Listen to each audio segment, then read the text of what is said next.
ومعلمين ومخاتير وأحزاب وجمعيات وأندية راهنوا كتير إنه ما تتألف لايحة، وعملوا قصص وخبريات عن الموضوع.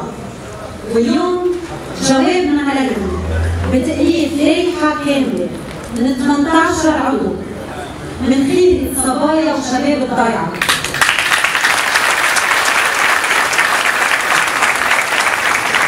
ورح نتعرفوا على كل واحد منهم. فرحتنا ما بتنوصف بوجودكم معنا الليلة، حتى نحتفل كعائلة وحدة بإعلان لائحة إنماء الحدث.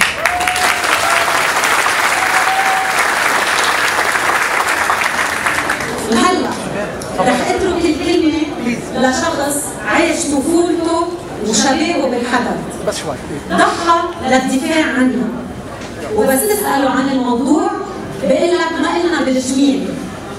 شخص مجبول من تراب الحدث وسقي الحدث، شخص منا وفينا وبيشبهنا، شخص خبر الكثير من خلال شغله ببلدية الحدث، تابع كل تفاصيل حياة ولاد ضيعته واحد واحد، وصارت همومهم همومه وأمالهم وأحلامهم أماله وأحلامه، شاركهم أفراحهم وأحزانهم. هالشخص منكم وفيكم بروحه وبعقله وبدمه، عبدو جرجي شرفان.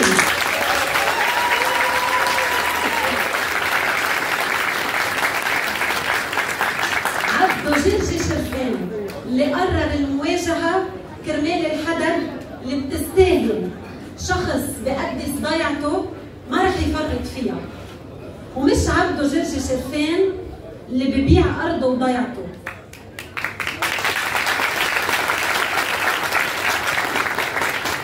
ومش عبدو شرفان اللي بيرفع شعار وما بيطبقه، وحدوده أرض الحدث شرق وغرب كاملة. رحبوا معي برئيس لائحة إنماء الحدث عبدو جرجي شرفان. كلمة إلك يا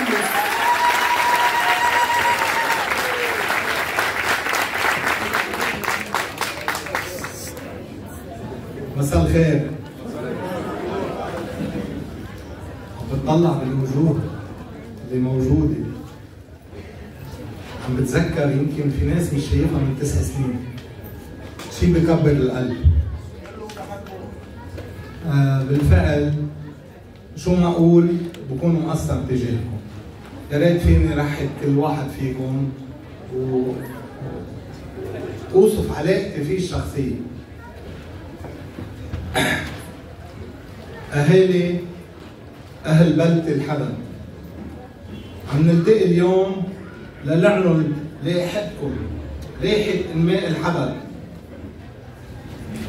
لائحة الفريق والبرنامج، لائحة البلدة يلي منحبها، البلدة يلي عم نشتغل كلنا على إنمائها، على تطورها. هيدي البلدة العزيزة على قلوبنا كلنا، بلدة ربينا فيها وكبرنا فيها ورح نموت فيها. هيدي البلدة يلي بتجمعنا كل هالعائلات الوفية والوجوه الوفية. الحدث يا أحبة منا بلدة عادية، حدث قلعة صمود، حدث تاريخ وجغرافيا، حدث أصالة وتراث ومستقبل، حدث نقطة ارتكاز بالمتن الجنوبي، حدث بيتنا، حدث أرضنا، حدث رزقنا وأهلنا. ولهالسبب الحدث بيستاهل منك يكون عندك مجلس بلدي عقد طموحاتها، مستعد يشتغل ويحول شوارعها ولشوارع نموذجية، مستعد يكون حد أهله، يفتح أبواب البلدية للناس، بيستقبل كل الناس، كل الناس. وأنا من خلال خبرتي الطويلة كعضو مجلس بلدية الحدث لأكثر من 26 سنة، بعرف كل حاجاتكم وعشت معكم. أول عمر يسعد مساكم عن جديد. بتمنى كل شخص استحصل على هذا البرنامج يفتحه قدامه. وينو فرجينا على بالمايك تاعي برنامج لاتخاذ لائحة إنماء الحدث. هيدا رح يكون بإذن الله ل6 سنين دستور البلدية الجديدة، دستور المجلس البلدي. شباب كل كلمة محطوطة فيه بدراسة. يعني من هلا ل6 سنين شو فينا نعمل؟ نحن من بعد 6 سنين ما رح نجي نقلكم، وإذا جينا لنقلكم نرجع نعيد زيت اللي مكتوب هون شحطونا. لأنه في غيرنا من 15 سنة حاطط برنامج رجع نقله هو ذاته وعم يرجع يترشح على أساسه. من العذراء خالد طيب بس تخلى من العذراء حطها من الحي برنامج على البرنامج. خلينا بالبرنامج. طيب البرنامج تبعونا مؤلف ل5 أجزاء. بنبلش فيه بمقولة انه لو دامت لغيرك ما وصلت اليك. نحن نؤمن بالتداول على السلطة. شو معناتها التداول على السلطة؟ انه بنيجي بنشتغل شغلنا وغيرنا بكمل. قد ما الانسان بيقدر يعطي بمطرح واحد ما بيقدر يعطي كل شيء عنده، اذا عطى كل شيء لازم يجي غيره يعطي رؤية جديدة، والا بصير يكرر حاله وبيرجع ما بيعطي اللي لازم ينعطى ببلده. فمشان هيك مبدأ التداول على السلطة حطيناه بالبرنامج تبعونا لحتى يكون هو المعيار. استنادا لهذا البرنامج في عندنا 12 هدف أساسي. إذا بتشوفوا أول هدف حطينا سياسة الأبواب المفتوحة. شو معناتها سياسة الأبواب المفتوحة؟ إنه هيدا القصر البلدي هو بيتكم، بيت كل حدد عايش بالحدد أو مش عايش، حتى الساكن بالحدد. هيدا ما له بيت للمجلس البلدي أو لرئيس المجلس البلدي، هو بيتنا. لا مواعيد ولا أبواب مسكرة. فيك ساعة اللي بدك تنزل بتشوف رئيس البلدية وتاخذ حقك منه وتحكي انت وياه وتقول له شو عم بصير معك بالبلد وبالزروب وبالحي. وتكون اكيد انه انت وقاعد عم تحكي مع رئيس البلدية ما في حدا قاعد معك.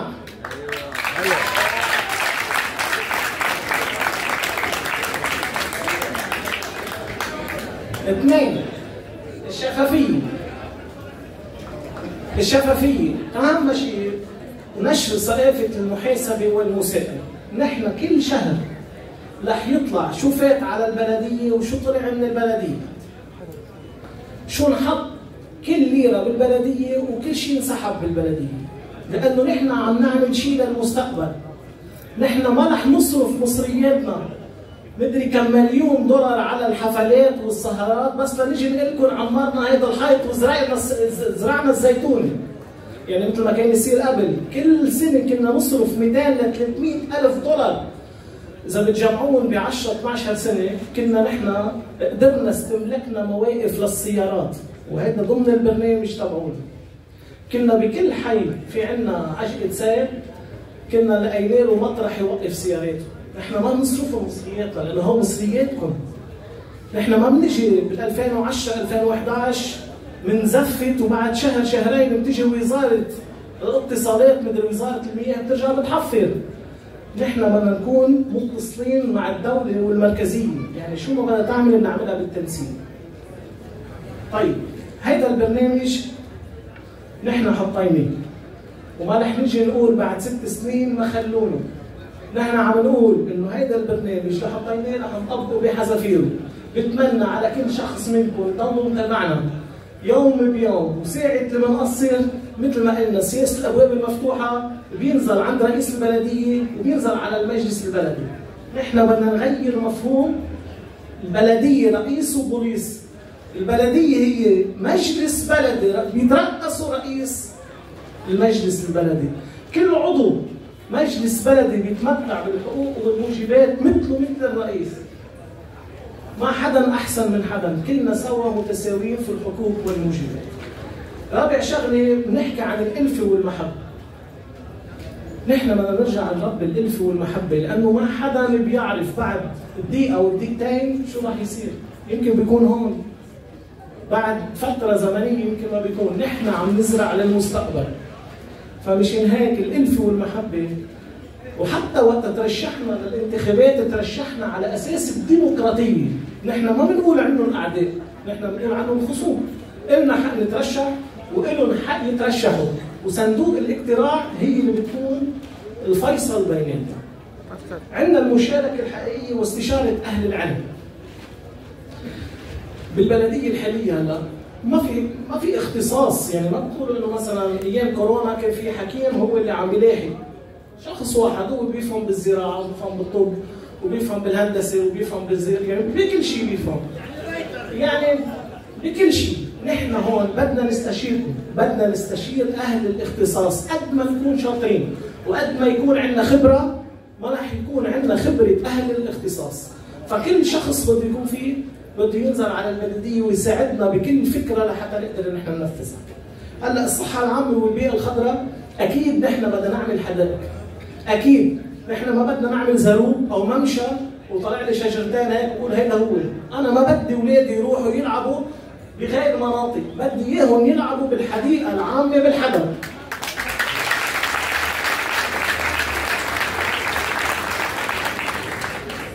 وأهم شيء أنا بدي دار العجزة اللي إحنا عندنا رؤية له ما سميناه مأوى، لأنه هو فعليا نحن لا نؤمن بهذه الكلمة الصعبة، نحن نكب أهلنا. نحن حطينا إنه دار للعجزة بيقدر شخص بس يصير شوي كبير بالعمر، يمكن ما بقى عنده رفقة مسافرين متوفين، يلاقي مطرح يتنفس فيه، يمكن بيلعب طاولة، بيحضر التلفزيون مع رفقاته، بيكون في مطرح دار للعناية فيه. وهيدي من أول أولوياتنا، أول ما بنوصل رح نعملها. من أول ما بنوصل رح نعمل مدرسة رسمية متطورة. نحن أهم شيء عندنا الأولاد يتعلموا العلم والثقافة، وإذا منك قادر تعلم أولادك، نحن واجباتنا نأمن لك مدرسة رسمية متطورة. نحن واجباتنا نأمن لك مثل ما حاطين بنك الدواء. ممنوع حدا بقى ينزل لحتى يجيب دواء. نحن كبلدية مجلس بلدي بتقولوا لي انه ايه عندنا سلطات، بقول لكم انا اذا حدا بس بيقرا قانون البلديات بتقدر تعمل مستشفى، بتقدر تعمل مكتبات، بتقدر تعمل حدائق عامه، بتقدر تعمل مدارس، كله المجلس البلدي بيعمل. اما نحن زفتنا هلا مكترين مطبات، ما بعرف هلا انجازاتهم مطبات، بنمشي على الطريق ويا مطبات، انه والله عندهم مطبات على الطريق. وين المدرسه الرسميه؟ هلا بتشوفوها بالبروجرام تبعهم اللي هي من 15 سنه محطوطه. بتشوفوا بدهم يعملوا مستوصف. طيب ليش هلا فكرتوا تعملوا مستوصف؟ ليش من 15 سنه ما فكرتوا؟ جيد، نحن ما بنقول لا، الشغلات الحلوه بنقول عنها ايه، بس ما نستغل الامور تبعون الامور اللي خاصه بالاشخاص المعوزين نحطها بالانتخابات. خلصت ال 5 دقايق ولا لا؟ طيب هلا بدكم نعمل نجيب مصاري، نحن ما رح نقول مثل ما هن بيقولوا انه عند التعافي يعني بده يرجع يجدد له شي 30 سنه بس يتعافى. نحن حاطين هذا البرنامج وقايلين انه نحن في عندنا توأمه، رح نعمل توأمه، رح نأمن المال لحتى ننفذ كل شيء محطوط بهالبرنامج الانتخابي، ونحن ما رح نقول بعدين ما خلونا، من هلا عم نقول لكم بعد سنه بتنزلوا لعنا بتشوفوا وين صرنا. الله يخليك. فمشان هيك كل شيء محطوط بالاولويه. نرجع للقسم الثاني، بعدنا بالثاني هلا، لاحق الماء البشر قبل الحجر. ايه؟ اول شغله اللي هي كثير بتهم الاشخاص منا ضيعه الالف شهيد. حاطين نحن بدنا نعمل ندوات ولقاءات تكريما لشهداء الحرب وجرحى الحرب. ما حدا في بدايته الا ما شخص يا توفى يا استشهد يا انه انجرح بالحرب. نحن هون واجباتنا واجبات الحي انه يكرم الاشخاص الشهداء اللي هن ضحوا كرمال الحرب.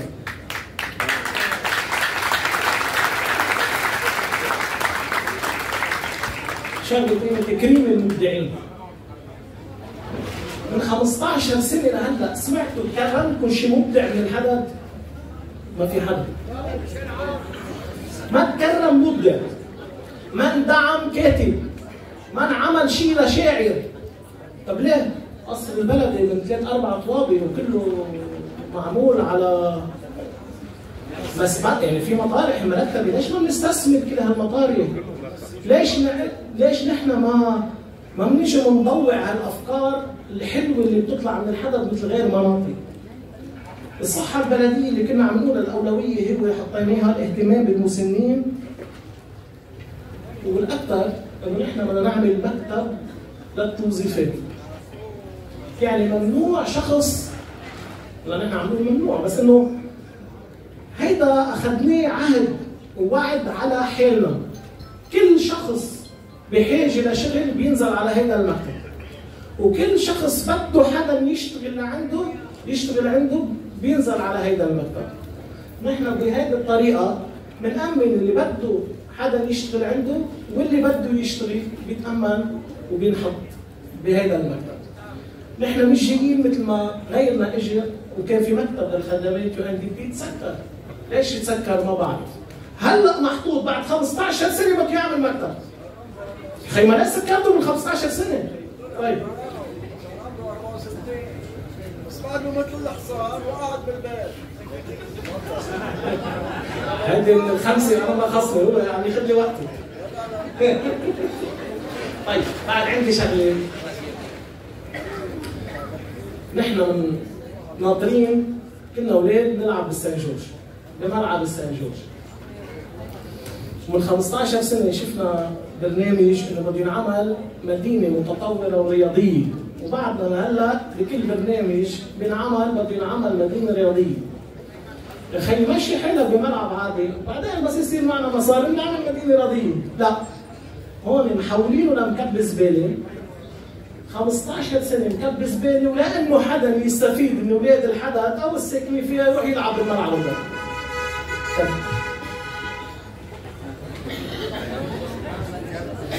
طيب هلا هيدا هون بتيجي بتشوف. طيب نحن اخذنا قرار انه بس نوصل رح نحول ملعب السان جورج لملعب في كذا ملعب بيقدروا كل الاولاد الحدث مع ممشى مع رؤيه معينه بسيطه بنقدر نطبقها، وما نعلي السقف تبعونا بدنا نعمل مدينه رياضيه، بدنا نعمل ملعب على قدنا لحتى اولادنا يلعبوا بالحدث.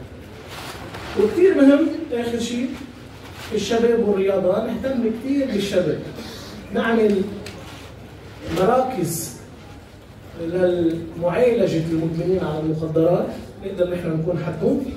بدنا ندعم النوادي الرياضيه، يعني تخيلوا ايام الحرب يكون عندنا 3-4-5 نوادي رياضي، وهلا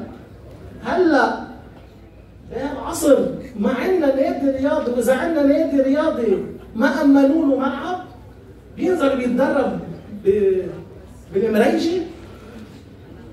يعني معقوله في ضيعه ما فيها نادي رياضي؟ طب النادي اللي عندنا كان عنده مطرح يلعب فيه ما دعموا، لحتى هلا بينزل بيدرب اولادنا عن طريق المريجه.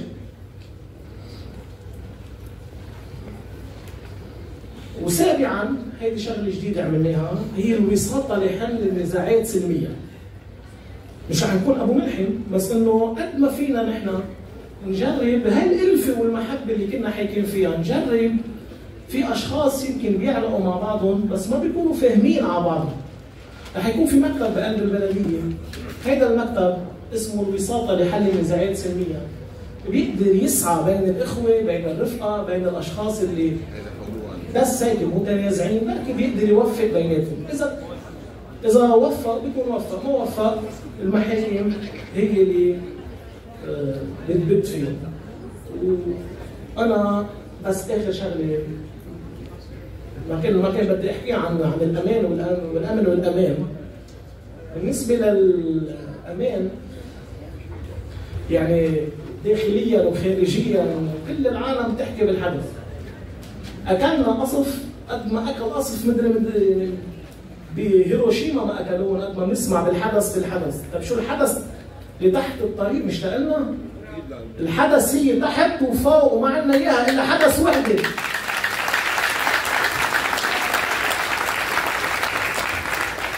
بال 2010 قالوا انه الحدث تحت وحدث فوق وهن ما بيتخلوا عن تحت، هلا بال 2015 شو اجوا قالوا خلص تحت خلصت خلينا فوق، خلوكم بهالزروبين هون ونحن نمشي فيها. لا، هيدي نحن مش موجوده عندنا.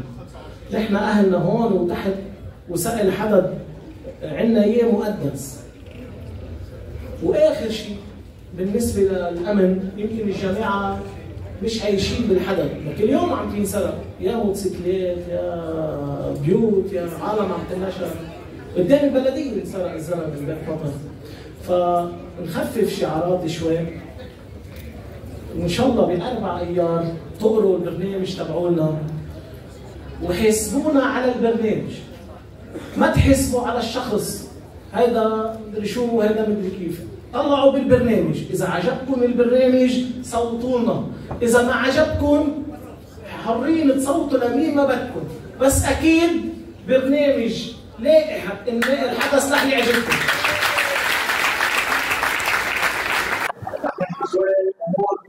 بلدية مخلوطة شوي بالسياسة. مثل وضع البلد ووضع الحياة. أول شيء بس يا ريت في حدا بيقعد على البوديوم ما بيقعد على البوديوم محل يشوف المنظر.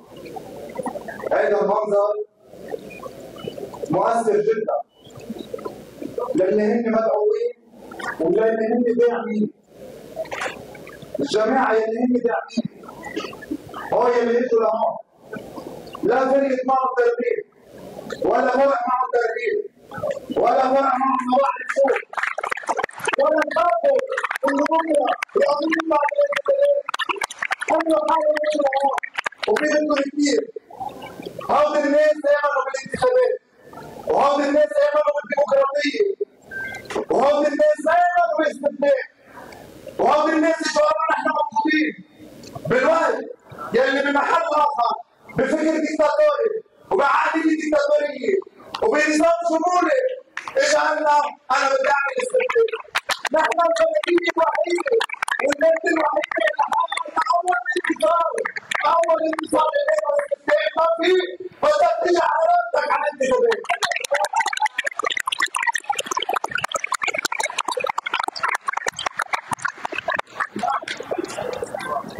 عندنا بعض الناس وهذا نحترم من رايهم يلي بيطلع بيحكي لازم تكونوا اصحاب وانتم ولاد ضايعه. هؤلاء الناس انتم يلي بتعملوا بدكم تقولوا لهم شو يعني انتخابات؟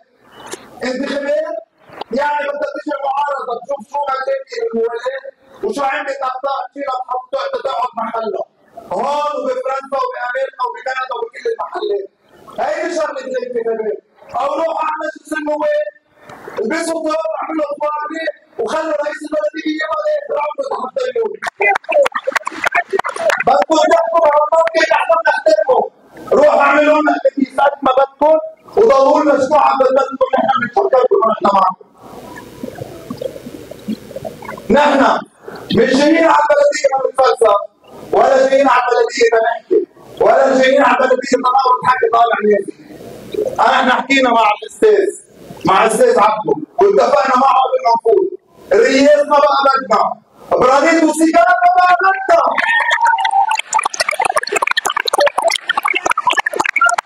ما ينفعش نقول بدهم يعملوا حالهم مثل الشاطرين.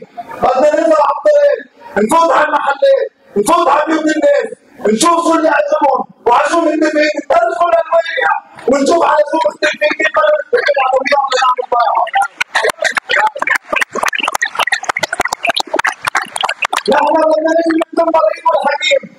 مريض بفوت عند الحكيم، مرضى هوية، مشقف هوية، علين هوية، في دعاوى هوية، ضاربين بعضهم، سايبين بعضهم، بس يفوت على العيادة بننسى كلهم بنحطهم ورا ظهرنا وبنوقف حد المريض، بنحكمه، بنشوف شو بده، بنلحقه على بيته وبس يصح بنقول له سلامة قلبك، أنت بسلام.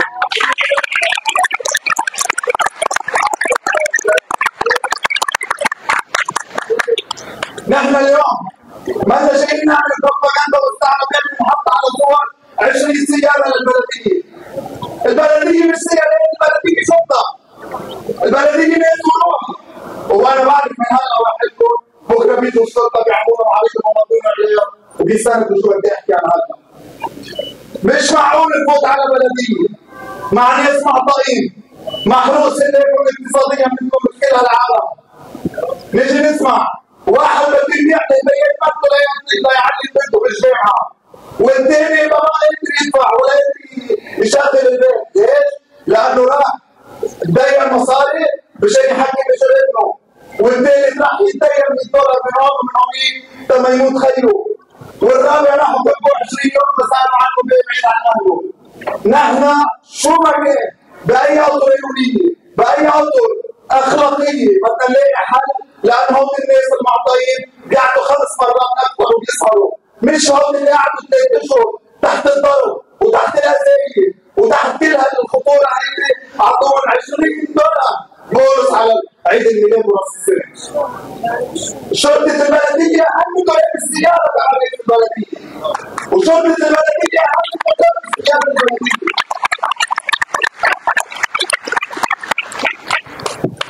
نحن بدنا نجري بدنا نشتغل شو بدنا نقول. نحن وقت بنجي بنقول بحياتنا شغله، مش بنجي بنقول بدي بيتك بدي عرضك وبعد 13 سنة بندعي العالم بحوار بالبلدية وبنقول الجبنة الشهيرة نحن نتسامح تحت الطريق. أنت مين؟ وأنت مين كتبك؟ وأنت شو عندك؟ وشو خصك الحدث؟ وما في تحت كل الحدث.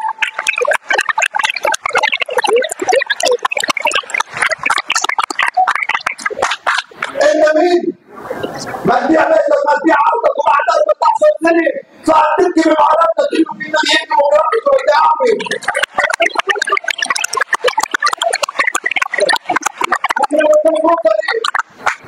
نحكي الدنيا وننفذها. 18 شخص بدهم يكونوا مثل مثل خلية النحل، بدهم يشتغلوا مثل خلية النحل وبدهم يوصلوا لوين؟ يعملوا يلي هم ما تريدوا وساعتها ما في زوم لا يمكن بعدهم ولا من اي عمل.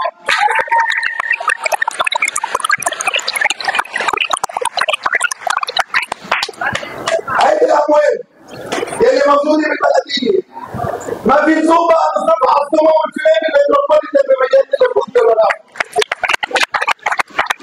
ولا في زوم نصرفها على الفنانين عيد السيد. نحن بحاجه لهالعطله.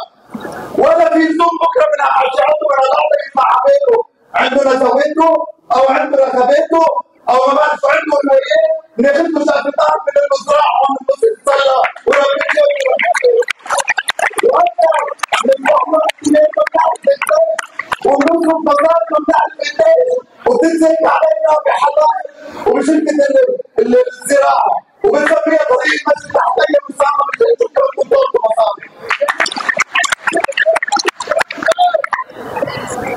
كل هذا الشيء تحكينا مهم وكل هذا الشيء بيعملوه كثير مهم، بس الاهم رح اقول هلا نحن بدنا نجي بمهم كثير محدده.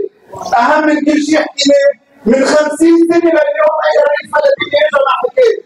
نحن بدنا نقعد نحن وياكم تنوصل لوين ما بقى يعود ولا اي شخص من الحدث بس يصير عمره 30 او 35 سنه ويروح يقعد بالمنشار والتفسير والمجلس غير الشباب.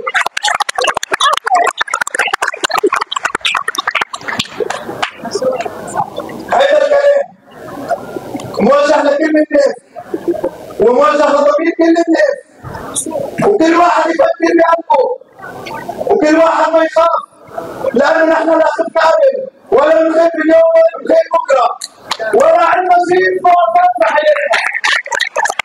نحن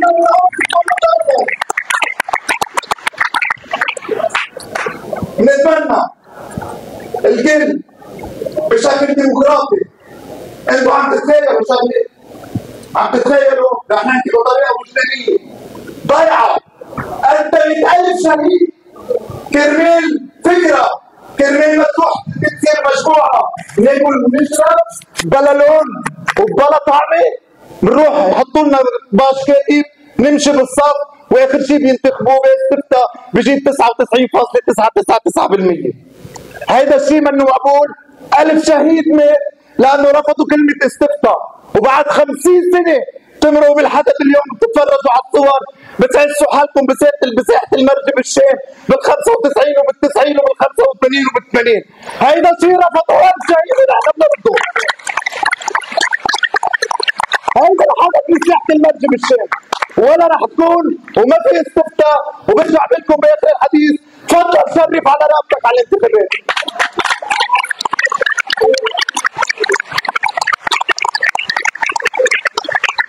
عاشت الديمقراطية وعاشت الانتخابات وعاشت الحدث وعاشت لبنان.